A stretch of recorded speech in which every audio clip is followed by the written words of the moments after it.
Hi friends, welcome to 9 direction vlogs. Friends చూసారు కదండి, నేనైతే రాజమ్మకి వచ్చానండి. రాజమ్మ దగ్గర అయితే చూసారు కదా, ఎడ్ల బండ్లు అయితే ఇక్కడ తయారు చేస్తున్నానండి, రిపేర్ చేస్తున్నాను అనమాట. అలాగే కొత్తవి కూడా తయారు చేస్తున్నారండి. ఇప్పట్లోనైతే ఇవి ఎడ్ల బండ్లు అని ఎక్కడ కనిపించట్లేదు, కాకపోతే ఇక్కడైతే తయారు చేస్తున్నారు అనమాట. ఎడ్ల బండ్లు అయితే తయారు చేస్తున్నారు, దాన్ని రిపేర్ కూడా చేస్తున్నారు అనమాట. రాజమ్మలోన, అల్లూరు డిస్టిక్లో అనమాట.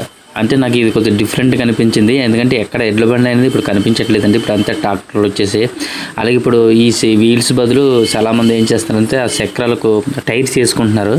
కానీ ఇక్కడ చూస్తారు కదా, పూర్వంలో ఎడ్ల బండ్లు ఏ విధంగా ఉన్నాయి అయ్యే అయితే ఈ విలేజ్లో అయితే తయారు చేస్తున్నారు అనమాట. చూడండి, పాత చెక్కలు తీసి కొత్త వేయడం, ఇప్పుడు అది తీసి మళ్ళీ వేరేగా చెక్క మొత్తం రౌండ్ చెక్క ఉంది కండి, ఆ చెక్క వేసి అయితే ఈ విధంగా వీల్ తయారు చేశారు. ఇక్కడ మొత్తం తయారు చేసి అయితే చేస్తున్నారండి, చూసారు కదా. ఓకే ఫ్రెండ్స్, ఇలాంటి వీడియో